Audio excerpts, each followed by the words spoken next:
Good evening, all of you. How are you all? Welcome back to Shaping Minds Menu. Let us continue with our another thinker, that is Edward Said.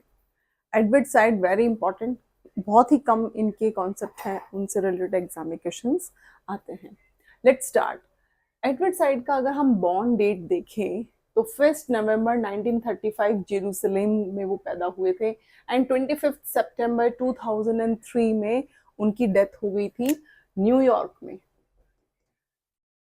New York United states. Okay, ये आप लोगों को याद रखना है. Let's start. Path breaking post colonial theory on orientalism 1978. जो Edward side थे, ये उनकी बहुत ही फेमस बुक भी है ओरिएंटलिज्म, जो 1978 में उन्होंने लिखी थी. एंड उन्होंने पोस्ट कॉलोनियल पे एक बहुत ही मतलब थ्योरी अपनी दिखाई, उन्होंने उसको क्रिटिसाइज किया एक तरह से. पोस्ट कॉलोनियल का मीनिंग होता है कि जो कॉलोनाइज्ड थी किसी टाइम पे जो कंट्रीज या जो भी जगह जहाँ पर ब्रिटिशर्स का या किसी आउटसाइडर का रूल होता था, उसके बाद का जो टाइम हो, उसके बाद किस तरह के चेंजेस देखने के लिए मिले उनके जाने के बाद. यानी जो कंट्री कॉलोनाइज्ड थी उसको, वो जब आज़ाद हुई या जिस टाइम पे वो जो कंट्री कॉलोनाइज्ड थी, तो कैसे कैसे चेंजेस आए, क्या क्या चीज़ें थी वहाँ पर, तो उनके जाने के बाद फिर बाकी चीजें किस तरह से हुई, उसको बोलते हैं कॉलोनियल. पोस्ट कॉलोनियल यानी कॉलोनाइज्ड होने के उसके बाद जब वो चीज हट गई, जब वो आजाद हो गए, उसके बाद की बात हो रही है. ऑक्सीडेंटलिज्म एंड ओरिएंटलिज्म. तो देखिए, ओरिएंटलिज्म 1978, उसको समझने के लिए पहले आपको ये देखना पड़ेगा, अगर हम अपनी अर्थ को 2 पार्ट्स में डिवाइड कर देते हैं, ठीक है, तो ये है मान लीजिए वेस्ट एंड ये है हमारा ईस्ट, ये 2 पार्ट्स में डिवाइडेड है. तो जो वेस्टर्न कंट्रीज थी वो क्या कर रहे थे, वो बहुत ही एक तरह से नेगेटिवली पोर्ट्रे कर रहे थे किसको, ईस्टर्न्स को. ईस्टर्न्स में कौन आते हैं, इस ईस्टर्न कंट्रीज में आते हैं हम, India, China, and western countries other foreign countries. ठीक है, तो वेस्टर्न कंट्रीज वाले क्या थे, उनको बोला जाता है, ये भी याद रख लीजिए इसके साथ ही, ऑक्सीडेंट्स. एंड ईस्ट इनको बोला जाता है ओरिएंट्स. ये इनके लिए टर्म यूज होती है, ये आपको याद रखना है. वेस्टर्न के लिए ऑक्सीडेंट्स एंड ईस्टर्न जो कंट्रीज हैं उनके लिए ओरिएंट्स. तो जो ऑक्सीडेंट्स थे यानी जो वेस्टर्न कंट्रीज थी, वो बहुत ही नेगेटिव पिक्चर शो कर रही थी पूरे वर्ल्ड के सामने. किसका? ईस्टर्न कंट्रीज का, मींस इंडियंस का, जो चाइना के लोग थे उनका, कि इन लोगों को कुछ नहीं आता है, they are very uncivilised, they even don't know how to eat, they are not educated enough, वो पढ़े लिखे नहीं है, ऐसे ही जाहिल अनपढ़ गवार हैं. ये सब चीजें कौन पोर्ट्रे कर रहा था? ऑक्सीडेंट्स थे. वेस्टर्न कंट्रीज जो थी वो ईस्टर्न के बारे में. अब देखिए, इन उससे पहले इन्होंने क्या किया, तो ये आपको समझ में आया, ऑक्सीडेंटलिज्म एंड ओरिएंटलिज्म. ऑक्सीडेंटलिज्म यानी वेस्टर्न कंट्रीज, ओरिएंटलिज्म जब बात हो ईस्टर्न कंट्रीज के बारे में. दी अदर, ये जो उनका कॉन्सेप्ट था, दी अदर एंड सेल्फ, ये 2 इन्होंने दिए थे. इसको इन्होंने डेवलप किया था कैसे? पहले ऑक्सीडेंट्स ने ईस्टर्न यानी ओरिएंटलिस्ट की बुराई करने से पहले, उनको बहुत ही नेगेटिव दिखाने से पहले, सेल्फ, खुद के बारे में इन्होंने क्या, बहुत ही पॉजिटिव पिक्चर लोगों को दिखाई. That we are very civilised, we are very educated, we are very well to do, कि हमें बहुत अच्छी चीजें करनी आती हैं, हमें अच्छे से रहना आता है, हम बहुत एजुकेटेड हैं, हाईली एजुकेटेड हैं. और बट दूसरी तरफ ईस्टर्न्स क्या हैं, they are illiterate people, they even don't know how to eat, how to dress up, how to walk, how to talk. तो ये नेगेटिव पोर्ट्रे. अब एक चीज देख समझिए, आप अगर किसी दूसरे इंसान के बारे में कुछ नेगेटिव पोर्ट्रे करना चाहते हैं, नेगेटिव बोलना चाहते हैं, उसको गलत दिखाना चाहते हैं, तो आप पहले खुद के बारे में अच्छी अच्छी चीजें बोलेंगे, भाई हम तो ऐसे हैं, मैंने तो ये किया है, मैंने तो वो किया है. देन दूसरे इंसान के बारे में नेगेटिविटी दिखाएंगे. तो इसी तरह से चीजें कर रहे थे कौन, वेस्टर्न कंट्रीज ईस्टर्न कंट्रीज के लिए. तो उसके लिए उन्होंने टर्म यूज की occidental and orientalism. The other and self का आइडिया हो गया द अदर। अदर उन्होंने किसको बोला? अदर उन्होंने बोला, एक और टर्म आप याद रखिए, अदर उन्होंने यूज किया ईस्टर्न कंट्रीज के लिए, इंडिया एंड चाइना के लिए। टाइप्स ऑफ वायलेंस के ऊपर भी बहुत काम किया एडवर्ड साइड ने। पैलेस्टीनियन वायलेंस पे भी उन्होंने काम किया, इस पे बहुत स्टडी किया है उन्होंने, ये उनकी स्टडीज हैं। Cultural imperialism, what is cultural imperialism? Cultural imperialism means जब एक कल्चर अगर वो कल्चर पावरफुल है, इकोनॉमिकली, पॉलिटिकली, हर तरह से अगर वो कल्चर पावरफुल है, तो वो एक तरह से डोमिनेट करता है, वो इम्पोज करता है एक लेस एक कह सकते हैं हम कि कमजोर कल्चर को, या उस सोसाइटी को जो पॉलिटिकली वीक हो, जो इकोनॉमिकली भी वीक हो। तो हमेशा आप नॉर्मल लाइफ में भी देखते हैं ना कि अगर एक पावरफुल बंदा है कोई फैमिली में, आप इसी से मैं आपको एक एग्जांपल देती हूँ। अगर आपकी फैमिली में कोई एक बंदा है जो ज्यादा पावरफुल है हर तरह से, इकोनॉमिकली, पॉलिटिकल पावर हो, या वेल्थ के इकोनॉमिकली स्ट्रांग हो वो, तो उसका वो डोमिनेंट रहता है पूरे घर में, है ना, बाकी सब लोगों को डोमिनेट करके रखते हैं। उसी तरह से जो कल्चरल इंपीरियलिज्म होता है, जब एक स्ट्रांग कल्चर एक पुअर कल्चर को, या फिर हम कह सकते हैं वीक कल्चर को के ऊपर अपना दबदबा जब बनाए, अपना इम्पोज करे उसे, कि वो उसके रूल्स एंड रेगुलेशंस को फॉलो करे, that is called cultural imperialism. Next is post colonialist inspired from France Fanon. ये याद रखना है कि जो पोस्ट कॉलोनियलिस्ट थे, जिसमें एडवर्ड साइड भी आते हैं, वो फ्रांस फैनन से इंस्पायर्ड थे। एंड फ्रांस फैनन की बहुत ही इंपॉर्टेंट बुक है, that is the rest of the earth, ये इनकी बुक है। एंड कल्चरल इंपीरियलिज्म भी, ये भी क्या है, बुक है एडवर्ड साइड की, cultural imperialism.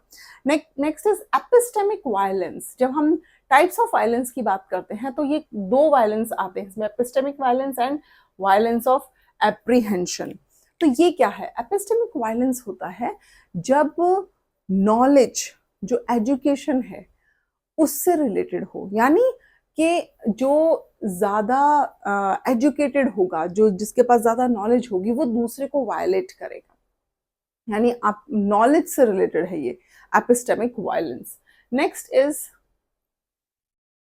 Worldliness of the text. Worldliness of the text का मीनिंग है कि आप जब कोई भी लिटरेचर पढ़ते हैं, आप कोई भी बुक उठाकर पढ़ते हैं, मान लीजिए फॉर एग्जाम्पल आप कोई भी बुक पढ़ रहे हैं, तो आप देखेंगे उस बुक का कोई क्रक्स आपको नजर आएगा, उसके पीछे कोई स्टोरी होगी, उसके पीछे कोई मोरल होगा। यानी हर एक बुक, हर एक लिटरेरी का एक कोई ना कोई कॉन्टेक्स्ट जरूर होता है, कोई ना कोई एक थीम जरूर होती है जिसके बिहाफ पे उस बुक को राइट किया जाता है, जिसके बिहाफ पे उस लिटरेरी कॉन्टेक्स्ट को क्रिएट किया गया है, उसको बोलते हैं worldliness of the text. Next is contrapuntal reading. ये भी उसी बारे में है कि कॉन्टेक्स्ट, जो लिटरेरी कॉन्टेक्स्ट है, सभी का कोई ना कोई काउंटर पार्ट एक तरह से आपको देखने के लिए मिलेगा। इंटेलेक्चुअल एग्जाइल क्या होता है? इंटेलेक्चुअल एग्जाइल होता है not only physical but intellectual exile also. इसका मतलब ये है, जब जिस तरह से जो ऑक्सीडेंट, में एग्जांपल देती हूँ आपको, जैसे जो ऑक्सीडेंट्स थे उन्हें नहीं पता था इंडियन कल्चर के बारे में, ईस्टर्न कंट्रीज के बारे में, कि वो कितने एजुकेटेड हैं, क्या चीजें हैं क्या नहीं, बस अपने आप से कुछ चीजों को पोर्ट्रे कर दिया, अपने आप से, बस जो उनकी मनगढ़ंत चीजें हैं, जो उनका पर्सपेक्टिव है, उनका जो कह सकते हैं इंटेलेक्चुअल जो थिंकिंग प्रोसेस है, उसको वो शट डाउन कर चुके हैं, यानी उनकी सोचने समझने की जो चीजें हैं उसको उन्होंने दबा दिया है। बस जो उनके मन में दूसरे के लिए पर्सपेक्टिव है, दूसरे के लिए जो थिंकिंग प्रोसेस ऑलरेडी उनका है, बिना उसके बारे में कुछ जाने पहचाने आप जब कोई स्टेटमेंट पास कर देते हैं दूसरे इंसान के लिए, that is called intellectual exile. यानी आपने अपनी इंटेलेक्चुअल थिंकिंग को तो छोड़ ही दिया, अपना खुद का दिमाग तो आप लगा ही नहीं रहे, बस जो आपका कह सकते हैं कि रूढ़िवादी जो आपकी मानसिकता है ना, वो आप पे हावी है, आप चीजों को सोच समझ नहीं पा रहे। इसी तरह से आपने अपनी फैमिलीज में भी देखा होगा, इंटेलेक्चुअल एग्जाइल होता है। मैं आपको एग्जांपल के लिए बता रही हूँ कि आप जब किसी इंसान के बारे में कोई थिंकिंग बना लेते हैं, कुछ सोचते हैं और वो इंसान चाहे कितना भी एजुकेटेड हो, नेचर में अच्छा हो, अदर चीज़ें हों, बट लेकिन अगर आपके खुद के दिमाग में उस इंसान के लिए कोई पिक्चर, कोई इमेज बनी हुई है, तो आप उसकी सारी चीज़ों को इग्नोर कर देते हैं एंड सोचते हैं कि नहीं, मेरे दिमाग में तो यही है, तो मैं इसके बारे में यही चीज़ें बता सकता हूँ, बिना उसको जाने और समझे। इसको बोला जाता है इंटेलेक्चुअल एग्जाइल, कि आप फिजिकली नहीं बल्कि आप दिमागी रूप से भी शट डाउन हो चुके हो। Travelling theory, what is travelling theory? Travelling theory है कि जो हमारा आइडियाज हैं, जो हमारे थॉट्स हैं, वो ट्रेवल करते हैं। अभी देखिए, मान लीजिए मैं किसी को कोई चीज शेयर करती हूँ, बताती हूँ, मैंने किसी को भी, मान लीजिए मेरी फ्रेंड को अपना कोई भी एक इंसिडेंट शेयर किया, अगर वो सेम बात वो किसी थर्ड पर्सन को बताएगी, तो वो एज इट इज नहीं कन्वे कर पाएगी जो मैंने उसे कन्वे किया था। उसने जितना खुद की उसकी उसके माइंड से, उसका थिंकिंग प्रोसेस जितना उसने काम किया होगा, वो उतना ही समझ सकती है। वो उतना ही समझ के वो आगे उस चीज को दूसरे को पास ऑन करेगी, तो उसका जो कह सकते हैं हम कि मेन चीज छूट सकती है। जो आइडिया है, जो एक्चुअल आइडिया स्टार्ट हुआ था, वहां से वो चीज थोड़ा और अलग तरीके से दूसरे के पास कन्वे होगी, फिर तीसरे के पास जब कन्वे होगी तो उस चीज का पूरा सिनेरियो ही चेंज हो चुका होगा। इसको बोलते हैं ट्रैवलिंग थ्योरी। यानी जो थॉट्स हैं, आइडियाज हैं, आपने क्या सोच के किसी चीज को प्रेजेंट किया है, सामने वाले ने जितना समझा है, जितना उसकी क्षमता है, उसके अकॉर्डिंग उसने उसको उतना अडॉप्ट किया एंड आगे पास ऑन किया अपने तरीके से। तो इस तरह से जो थॉट्स एंड आइडियाज हैं वो सोसाइटी में ट्रैवल करते रहते हैं, चीजें चेंज होती रहती हैं पर्सन टू पर्सन।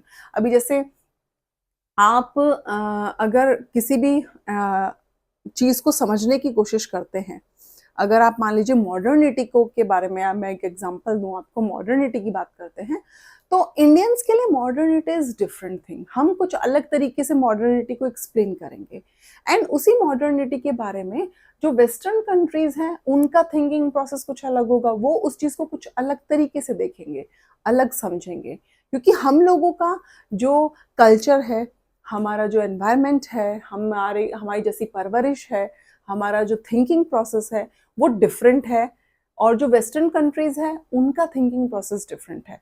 तो क्या होता है, चीजें चेंज हो जाती हैं। अभी जैसे फॉर एग्जाम्पल, अभी अगर मैंने ये लिखा नंबर 9, अब मैं इधर से देख रही हूँ तो ये मेरे लिए 9 है, लेकिन अगर यहाँ से कोई इंसान देखेगा तो ये उसके लिए 6 हो जाएगा। तो ये क्या है, यहाँ वाले के लिए ये 9 है एंड यहाँ वाले के लिए ये 6 हो जाएगा। तो ये क्या है, ये बस अपनी अपनी समझ है, अपना अपना पर्सपेक्टिव है, नजरिया है कि किसी एक चीज को आप किस तरीके से देखते हैं और समझते हैं। तो ये थे एडवर्ड साइड, इनकी जो बुक्स के नेम है वो मैं पोस्ट प्लीज चेक करते रहा करो आप लोग। मैं यूट्यूब चैनल पे जो पोस्ट डालती हूँ उसमें मैं बुक्स के नेम डालती हूँ, तो वहां से आप बुक्स के नेम, एडवर्ड साइड के जो बुक्स हैं उनको याद कर सकते हैं। एंड ये था हमारा आज का लेक्चर। मिलते हैं नेक्स्ट वीडियो में नेक्स्ट न्यू थिंकर के साथ।